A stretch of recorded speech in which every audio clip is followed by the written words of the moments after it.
Hi guys எல்லாரும் எப்படி இருக்கீங்க? இன்னைக்கு நம்ம டோக்கியோ கூல் அனிமி சீசன் 4 உடைய எபிசோட் 12 தான் பார்க்க போறோம். அதாவது இந்த மொத்த அனிமே உடைய ஃபைனல் எபிசோட் தான் பார்க்க போறோம். அதனால இதுக்கு முன்னாடி இருக்கக்கூடிய எபிசோட்ஸ் யாராச்சும் பார்க்காம இந்த எபிசோடுக்கு வந்திருக்கீங்கன்னா கவலையப்படாதீங்க, கீழ டிஸ்கிரிப்ஷன்ல லிங்க் இருக்கு, அதை யூஸ் பண்ணி போய் ஒன்ஸ் பார்த்துட்டு வந்துருங்க. ஏன்னா நேத்திக்கு ஒரு பையன் நம்ம போட்ட வீடியோ சரியா கவனிக்காம இன்ஸ்டாகிராம்ல வந்து ப்ரோ இந்த சீன் நீங்க மிஸ் பண்ணிட்டீங்க ப்ரோ, அது காணும் ப்ரோ, நீங்க சொல்லவே இல்லை ப்ரோன்னா அதுக்கப்புறம் திரும்ப போயிட்டு இல்லப்பா தம்பி இங்க இருக்குன்னு நான் வீடியோ எடுத்து அனுப்புனேன். அதாவது லேப்டாப்பே வீடியோ எடுத்து அனுப்புனேன் ப்ளே பண்ணி. இப்போ உனக்கு தெரியுதா பண்ணதும் ஆமா ப்ரோ நான் பார்க்கல ப்ரோ, பார்க்காம இந்த எபிசோடுக்கு டைரக்டா வந்துட்டேன் அப்படின்னா அதனாலதான் நான் எப்பயுமே சொல்றது இதுக்கு முன்னாடி இருக்கக்கூடிய எபிசோட நீங்க பார்க்கலனா கீழே டிஸ்கிரிப்ஷன்ல லிங்க் கொடுத்துருப்பேன், அதை யூஸ் பண்ணி போய் பார்த்துட்டு வந்துருங்கன்னு. சோ அதனால பார்க்காதவங்க போய் தெளிவா பார்த்துட்டு வந்துருங்க. அப்புறம் அப்படியே ஆல்ரெடி பார்த்தவங்க நம்ம சேனலுக்கு இன்னும் யாராச்சும் சப்ஸ்கிரைப் பண்ணாம இந்த வீடியோ பார்த்துக்கிட்டு இருக்கீங்கன்னா ஒரு பிரச்சனையும் கிடையாது. எப்பயும் போல இந்த வீடியோ ஃபுல்லா பார்த்து முடிச்சுட்டு நம்ம சேனல்ல இருக்கக்கூடிய மற்ற வீடியோ எல்லாத்தையும் செக் பண்ணி பாருங்க. அப்போ உங்களுக்கு பிடிச்சிருந்தா மட்டும் சப்ஸ்கிரைப் பண்ணி பெல் ஐகான் ஆல்ல வச்சுக்கோங்க. ஏன்னா நீங்க இப்ப பார்த்துக்கிட்டு இருக்கிறது இன்ஃபினிட்டி அனிமேஷன் சேனல். வாங்க டைம் வேஸ்ட் பண்ணாம இந்த எபிசோடுக்குள்ள போயிரலாம். சோ இந்த எபிசோட ஓபன் பண்ணதும் சரியா ஒரு 20 வருஷத்துக்கு முன்னாடி நடந்த ஒரு விஷயத்தை காட்டுறாங்க. இல்லனா அப்ப அரிமாவும் வாஷுவும் தன்னுடைய ஃபேமிலி மெம்பர்ஸை பார்க்கிறதுக்காக வரும்போது இந்த இடத்துல ஒரு பையன் நல்லா துருதுருன்னு ட்ரைனிங் எடுத்துக்கிட்டு இருக்கான். அதனால இவனை பார்த்த உடனே யார் இவன் புதுசா இருக்கிறான், அது மட்டும் இல்லாம ஸ்ட்ராங்கா வேற இருக்கிற மாதிரி தெரியுதான். யார் இவன் கேட்க இவனாப்பா இவன் நம்ம ஃபேமிலியோட பிரான்ச் ஃபேமிலியில உருவாக்கப்பட்ட ஃபுருட்டா, இவன் கிட்ட ஸ்ட்ராங்கான பவர் இருக்கான்லாம் தெரியல, பட் இவனை நம்ம யூஸ் பண்ணிக்கலாம் அப்படின்ற மாதிரி இவர் சொல்லிட்டு போறாரு. ஆனா இவங்களுக்கு அன்னைக்கு தெரியல நம்மள போட்டு தள்ள போறதே இந்த பையன் தான். ஏன்னா இந்த இடத்துல ட்ரைனிங் எடுத்துட்டு இருக்கக்கூடிய இந்த ஃபுருட்டா ஃபேமிலியை சேர்ந்த பையன் வேற யாரும் கிடையாது, நிமுரோ வாஷு தான். அதனால இப்ப இந்த நிமுரோ வாஷு நம்ம காணிக்க கூட சண்டை போறதுக்காக ரெடி ஆனா இல்லையா. இங்க என்ன நடக்குதுன்னு பார்த்தா இவங்க ரெண்டு பேருக்குள்ளயும் ஃபைட் கொடூரமா போயிட்டு இருக்குது. அது மட்டும் இல்லாம இந்த நிமுரோ வாஷு பாஸ்ட்ல ஸ்வாட வச்சுட்டு நல்லா ட்ரைனிங் இருக்கிறத பார்த்தோம் இல்லையா. அதனாலவோ இன்னவோ தெரியல இந்த இடத்துல கூட குயின் கேவ ஒரு ஸ்வாடு மாதிரி யூஸ் பண்ணிக்கிட்டு காணிக்க கூட நல்லாவே சண்டை போட்டுக்கிட்டு இருக்கிறான். அது மட்டும் இல்லாம இப்படி சண்டை போட்டுட்டு இருக்கும்போதே இங்க பாரு காணிக்கே இந்த உலகத்துல அமைதியை கொண்டு வரணுன்றதுக்காக தான் நான் போராடுறேன். அதனால என்னுடைய பிளானுக்கு இப்படி குறுக்கு நிக்கிறதுக்கு பதிலா என் கூட சேர்ந்து இந்த இடத்துல ஹெல்ப் பண்ணு கணக்கே, நம்ம ரெண்டு பேருமே சேர்ந்து இந்த உலகத்துக்கு அமைதியை கொடுக்கலாம். இல்ல நீ என் கூட சேர மாட்டேன்னு சொன்னீனா உனக்கு கொல்றது தவிர எனக்கு வேற வழி கிடையாதுன்னு சொன்ன அடுத்த செகண்டே காணிக்கவும் இவன் வச்சிருக்கிற மாதிரி ஸ்வாட தன்னுடைய காகுனியில இருந்து வெளியில எடுத்து வாடா ஒரு கை பாத்துடலான்னு இவனை ஒரு அட்டாக் பண்றான். அந்த அட்டாக்ல இவனுடைய கண்ணு பகுதியே காண போயிடுச்சு. இருந்தாலும் இவன் ஒரு கோல்ன்றதுனால இதை பத்தி கவலைப்படாம என்ன காணக்கே நீ நான் சொல்றது எதுவுமே கேட்காம நீ அட்டாக் பண்ண ஆரம்பிச்சதுனால இன்னைக்கு நீனா இல்ல நானான ஒரு கை பாத்துடலான்டான்னு இவனுக்குள்ள இருக்கக்கூடிய காகுனியை கொண்டு வந்து அட்டாக் பண்ண ஆரம்பிக்க காணிக்கேவுக்கு ஒரு சின்ன ஷாக்கு. என்னன்னா இவன் இப்ப யூஸ் பண்ணிக்கிட்டு இருக்கிறது டிராகனுடைய காகுனே. அதனால இது எப்படி இவனுக்குள்ள வந்துச்சுன்ற மாதிரி இவன் பாத்துக்கிட்டு இருக்கும்போது இன்னொரு பக்கம் இந்த குளோன்ஸ் கூட நிறைய பேர் சண்டை போட்டுட்டு இருக்காங்க இல்லையா. அந்த இடத்துல என்னடா ஆச்சுன்னு பார்த்தா இவங்க முடிஞ்ச அளவுக்கு வந்தவங்க எல்லாருமே போட்டு தள்ளுறாங்க. இருந்தாலும் ஒரு பேட்ச் போனா என்ன இன்னொரு பேட்ச் வருவோண்டான்ற மாதிரி இவங்க எவ்வளவுதான் போட்டு தள்ளினாலும் இன்னும் எக்கச்சக்க பேர் இந்த இடத்துக்கு வந்துகிட்டு இருக்கானுங்க. அதனால இது எல்லாத்தையும் மானிட்டர் பண்ணிட்டு இருக்கக்கூடிய ஹீடேவும் ஹெட் இதை பார்த்துட்டு அட கடவுளை இவனுக்கு எங்க இருந்து வரானுங்க, இவங்களுக்கு அழிவே கிடையாதுன்ற மாதிரி பாத்துக்கிட்டு இருக்கேன். இதுக்கு ஏத்த மாதிரி தான் கீழே டிராகன் காகுனை வெளியில கொண்டு வந்தவன் காணிக்கை பிடிச்சு போட்டு போன அடி அடிச்சுக்கிட்டு இருக்கும்போது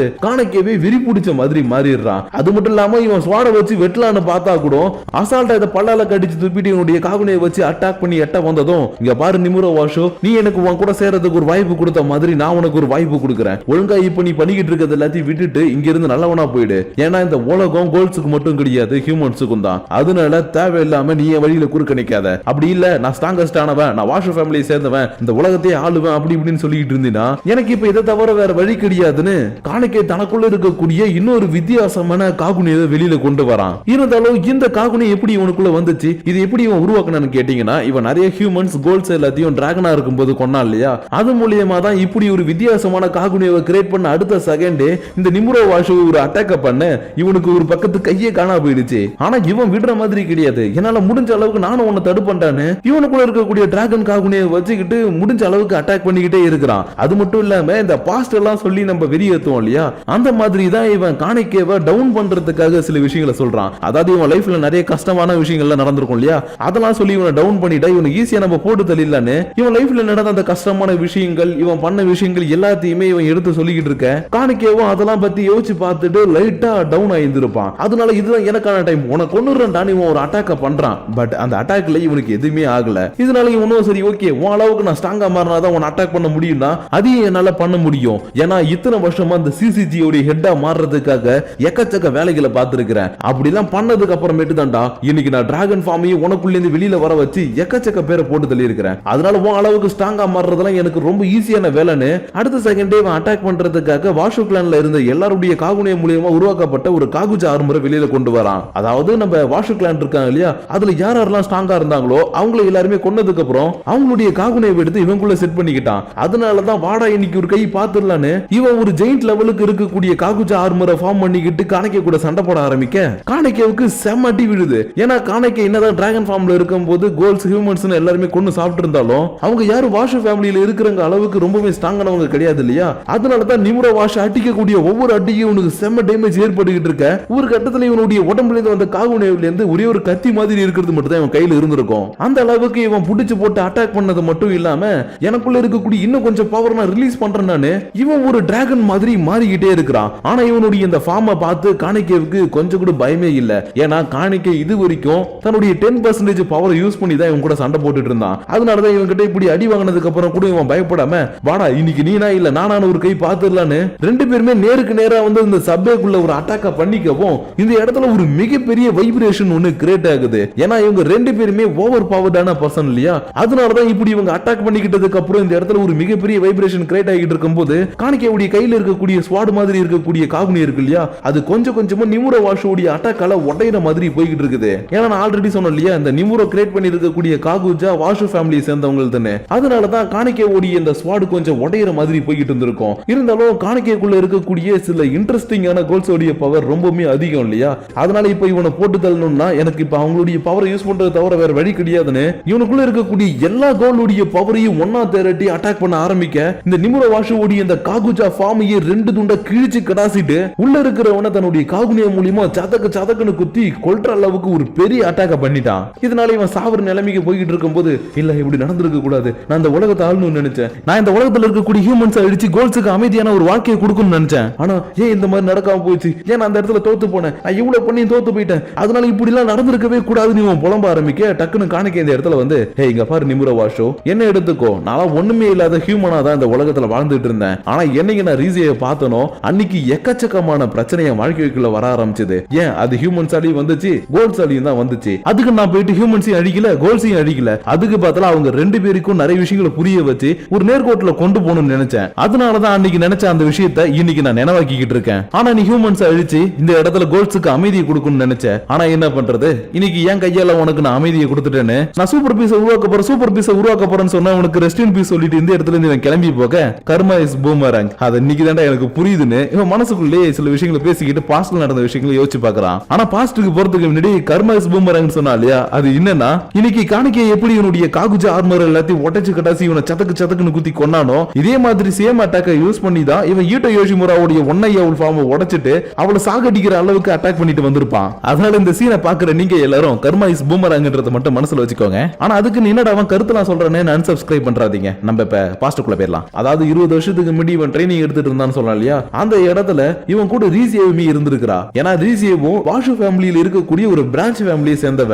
அதனாலதான் அவளை பத்தின விஷயங்கள் எல்லாத்தையுமே இவன் நினைச்சு பார்த்துட்டு உனக்கு ஏற்பட்ட கொடுமைகளுக்காக தான் இது எல்லாத்தையுமே நான் பண்ண ரீசே, ஆனா கடைசியில இந்த இடத்துல என்னால எதுவுமே பண்ண முடியலன்னு இறந்து போக இன்னொரு பக்கம் நம்ம காணிக்கையை சொன்ன மாதிரியே கோல்ஸும் ஹியூமன்ஸும் சேர்ந்து இப்ப சண்டை போட்டுட்டு இருக்காங்க இல்லையா, அந்த இடத்துல இப்ப ஆள் பற்றாக்குறை நிலைமை வந்திருக்கும். ஏன்னா அந்த அளவுக்கு எக்கச்சக்கமான குளோன்ஸ் வந்து அட்டாக் பண்ணிக்கிட்டே இருக்காங்க. அதனால என்னடா பண்றதுன்ற மாதிரி யோசிக்கும் போது தான் சூட் ஸ்டீல் நீங்க யாருக்கும் கவலைப்படாதீங்கன்னு இந்த இடத்துக்கு எக்கச்சக்க பேரை கூட்டிட்டு வந்திருக்காங்க. ஏன் காணிக்கையோட டீம்ல எங்களால இருக்க முடியாதுன்னு சொல்லிட்டு போனாங்க இல்லையா, அவங்க எல்லாரும் காணிக்கவும் மத்தவங்களும் நம்மளுக்காக தான் போராடுறாங்க, நம்ம மட்டும் வேடிக்கை பார்க்க கூடாதுன்னு அவங்களும் சேர்ந்து இந்த இடத்துல வந்து சண்டை போட ஆரம்பிக்க அப்படி இப்படின்னு சொல்லி ஒரு வழியா இங்க இருக்கக்கூடிய எல்லா குளோன்ஸையுமே இவங்க சேர்ந்து போட்டு தள்ளிடுறாங்க. இதுல வேற இன்னொரு பக்கம் நிமுரா வாஷு இறந்து போயிட்டான் இல்லையா, அதனால இப்போதைக்கு இவங்க 99% ஜெயிச்ச மாதிரி தான். அதனால இந்த வார்ல நம்ம ஜெயிச்சிட்டோம் ஐ ரிப்பீட் நம்ம இந்த வார்ல ஜெயிச்சிட்டோம்ன்ற மாதிரி சொல்லிட்டு இருக்கும் போதே இன்னொரு பக்கம் காணிக்கை கரெக்டா கோர் இருக்கக்கூடிய இடத்துக்கிட்ட வந்துட்டான். இருந்தாலும் இவன் இன்னும் கொஞ்சம் மேல ஏறி போனாதான் அந்த கோரு கிட்ட போயிட்டு அதை மொத்தமா அழிக்க முடியும். அதனால இப்ப எப்படி நம்ம மேல போறதுன்னு பாத்துக்கிட்டு இருக்கும் போதே அதுக்காக தானே நாங்க இருக்கோன்ற மாதிரி இந்த இடத்துல டிஃபென்ஸுக்காக இருக்கக்கூடிய ஆப்னன்ஸ் எல்லாம் ஏதோ அனகொண்டா மாதிரி வந்து அட்டாக் பண்ண ஆரம்பிக்குதுங்க. அது மட்டும் இல்லாம இதுங்க எல்லாமே அந்த கோர் இருக்கக்கூடிய இடத்துக்கு போற அளவுக்கு ஹைட்டா இருக்கிறதுனால இதுங்களை யூஸ் பண்ணி அந்த இடத்துக்கு போயிடலான்னு இதுங்களை அட்டாக் பண்ணிக்கிட்டு ஜம்ப் பண்ணி தன்னுடைய காகுனிய மூலியமா பறந்து வந்தவன் ஒரு வழியா கோர் அழிக்கிறதுக்காக ரொம்ப பக்கத்துல வந்துட்டான். ஆனா ஒரு நிமிஷம் இந்த இடத்துல எதுவுமே பண்ணாம இந்த கோரை பார்த்துட்டு அழுதுகிட்டு இருக்கிறான். ஏன்னா இந்த டிராகனுடைய மொத்த உடம்பையும் கண்ட்ரோல் பண்ணிக்கிட்டு இருக்கிறது ரீசியோடைய மைண்ட் ஆல்ரெடி சொல்லியிருந்தான் இல்லையா, அந்த மைண்ட் ஒரு கட்டத்துல இந்த டிராகனுக்கு ஒரு உருவத்தை கொடுக்கணும்ன்றதுக்காக ரீசியோடைய உடம்பை ரீக்ரியேட் பண்ணிக்கிட்டு இருக்குது. சோ அந்த ரீக்ரியேஷன் ப்ராசஸ் தான் இந்த டிராகனுடைய கோர் பாயிண்டே. அதனாலதான் அந்த கோரை பார்த்துட்டு இவன் அழுததும் என்ன மன்னிச்சிரு எனக்கு இதை விட்டா வேற வழி தெரியலன்னு ஃபேர்வெல் ரீசியன் சொன்ன அடுத்த செகண்டே இவனுடைய காகுனியை வச்சு ஒரு அட்டாக்கா பண்ண இந்த கோர் மொத்தமா டிஸ்ட்ராய் ஆயிடுச்சு. இதனால இப்ப இந்த டிராகனும் கோர் இல்லாததுனால கொஞ்சம் கொஞ்சமா சாக்லேட் எப்படி உருகி ஊத்துமோ அதே மாதிரி தான் இந்த டிராகனுடைய உடம்பு கொஞ்சம் கொஞ்சமா அப்படியே உருகி ஊத்த ஆரம்பிக்க இந்த இடத்துல ஒரு சாங்க ஒண்ணு போட்டு விடுறாங்க. அந்த சாங்க முடிஞ்சுனா கீழே ஆட் பண்றேன்,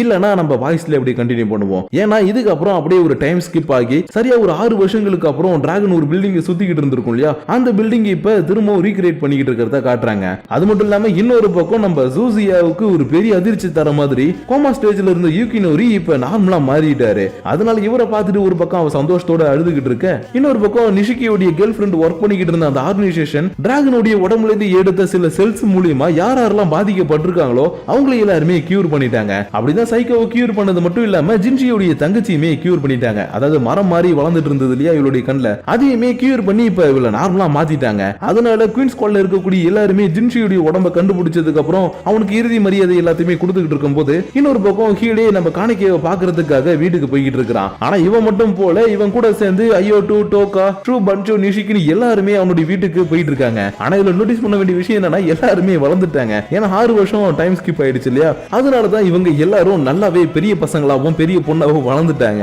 அதனால சரி ஓகே இப்படி நின்று பேசி இருந்தா சரி வராது, வாங்க காணிக்கையோட வீட்டுக்கு போலான்னு இவங்க எல்லாருமே ஒட்டு மொத்தமா காணிக்கையோட வீட்டுக்குள்ள வர ரிஞ்சி இந்த இடத்துல காணிக்கையோட குழந்தை கூட ஜாலியா விளையாண்டுகிட்டு இருந்திருப்பாரு. இதுல வேற தலையில எல்லாம் பேண்ட்லாம் வேற போட்டிருக்காரா. அதனால இவங்க வந்ததும் அட கடவுளே இவனுக்கு இப்படி என்ன இந்த கோலத்துல பாத்துட்டான்ல என்ற மாதிரி பாத்துக்கிட்டு இருக்க கரெக்டா இந்த இடத்துக்கு காணிக்கை வந்துட்டான். அதனால காணிக்கையோட குழந்தை ஓடி வந்து ஹை அப்பான்னு கட்டி பிடிக்க காணிக்கையும் எல்லாருமே இதுக்கப்புறம் சந்தோஷமா தான் இருக்க போறோம்னு ஒரு சின்ன ஸ்மைல போட அப்படியே இந்த இடத்துல இந்த எபிசோட முடிச்சு இந்த மொத்த அனிமேவுமே முடிக்கிறாங்க. சோ கைஸ் இத்தனை நாள் வரைக்கும் இந்த அனிமேவை பொறுமையா எனக்காக வாட்ச் பண்ண எல்லாருக்கும் ஃபர்ஸ்ட் ஆஃப் ஆல் ரொம்ப ரொம்ப தேங்க்ஸ். ஏன்னா இந்த அனிமே ஸ்லோவா போகும்னு ஆல்ரெடி எனக்கு நல்லாவே தெரியும். இருந்தாலும் நிறைய பேர் நீ போடு ப்ரோ நாங்களா இருக்கிறோம் நாங்க பார்க்க மாட்டோமான்னு தினமும் நான் வீடியோ போடும் போது நிறைய கமெண்ட்டை போட்டு எனக்கு சப்போர்ட் பண்ணி இவ்வளவு தூரம் கொண்டு வந்திருக்கீங்க இல்லையா, அதனால நம்ம ஃபேமிலியில இருக்கக்கூடிய உங்க எல்லாருக்கும் ரொம்ப ரொம்ப ரொம்ப தேங்க்ஸ் கைஸ். அண்ட் அது மட்டும் இல்லாம இன்னொரு விஷயத்தையும் நான் இப்ப இந்த இடத்துல கன்ஃபார்ம் பண்ணணும். என்னன்னா நான் நெக்ஸ்ட் என்ன அனிமே பண்ண போறேன்னு சொன்னானோ அந்த அனிமையும் நான் பண்ண போறது கிடையாது. அதுக்கு பதிலா வித்தியாசமா வேற ஏதாச்சும் ஒரு அனிமே தான் பண்ண போறேன். ஏன்னா ரீசெண்ட் டேஸா நிறைய பேர் என்கிட்ட பர்சனலாவும் சரி இல்ல கமெண்ட் செக்ஷன்லயும் சரி கேட்டது என்னன்னா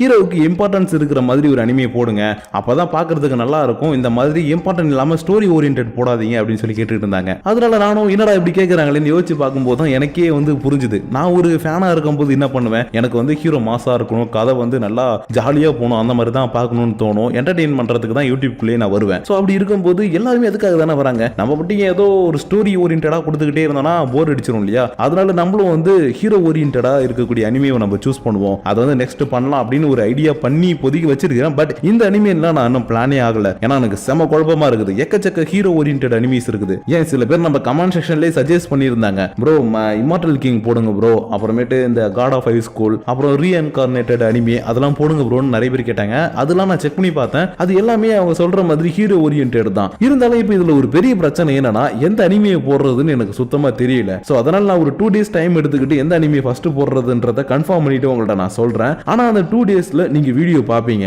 ஆனா அந்த வீடியோ புது வீடியோன்னு கேட்டீங்கன்னா அதுதான் கிடையாது. ஆல்ரெடி நம்ம சேனல்ல பாராசைட் அனிமேவை வந்து மூவி மாதிரி கன்வெர்ட் பண்ணி பண்ணியிருந்தோம் இல்லையா, அதே மாதிரி மாப் சைக்கோ அப்புறம் ஜுஜுட்சு கைசினுக்குலாம் நான் பண்ணவே இல்லை. ஏன் வயலட் எவர்கார்டன் கூட நான் பண்ணவே இல்லை. அதனால அதை எல்லாத்தையும் மூவி மாதிரி கன்வெர்ட் பண்ணி இந்த 2 daysக்குள்ள அப்லோட் பண்ணிட்டு அதுக்கப்புறம் நம்ம டைரக்டா ஒரு புது அனிமேவுடைய எபிசோடுக்குள்ள போயிடலாம். இருந்தாலும் நம்ம இப்ப பார்த்து முடிச்ச டோக்கியோக்குள்ள அனிமே இருக்கு இல்லையா, இதை பத்தின உங்களுடைய பர்சனல் தாட்ஸ் அண்ட் வியூஸை மறக்காம கீழே இருக்கக்கூடிய கமெண்ட் செக்ஷன்ல கமெண்ட் பண்ணுங்க. ஏன்னா இந்த அனிமேவை பொறுத்த வரைக்கும் நான் 100% ஸ்டோரி எக்ஸ்பிளைன் பண்ணல, வெறும் 10% ஸ்டோரியை மட்டும் தான் எக்ஸ்பிளைன் பண்ணேன். மீதி இருக்கக்கூடிய 90% என்னுடைய கற்பனை கலந்த ஒரு புனைக்கப்பட்ட கதைகள்னு சொல்லலாம். என்னடா வித்தியாசமான வார்த்தைலாம் சொல்றேன்னு கேக்குறீங்களா, அப்படிலாம் இல்ல, கற்பனையா நம்ம கொஞ்சம் அப்படியே பார்த்துட்டு பேசுவோம் இல்லையா, அந்த மாதிரி நான் வந்து உங்களுக்கு பார்த்துட்டு கற்பனையா கொஞ்சம் சேர்த்து எக்ஸ்பிளைன் பண்ணதுதான் இந்த மொத்த அனிமேவும். சோ அதனால நான் பண்ண எக்ஸ்பிளனேஷன் டைப் உங்களுக்கு பிடிச்சிருக்குதா இல்லையா, இல்ல ஏதாச்சும் மாத்தணுமான்றதை தான் உங்களுடைய பர்சனல் தாட்ஸ் அண்ட் வியூஸை கீழே கமெண்ட் பண்ண சொன்னேன். சோ அதனால லைக் ஷேர் பட்டனை தட்டி விட்டுட்டு உங்களுடைய பர்சனல் தாட்ஸ் அண்ட் வியூஸை கமெண்ட் பண்ணுங்க.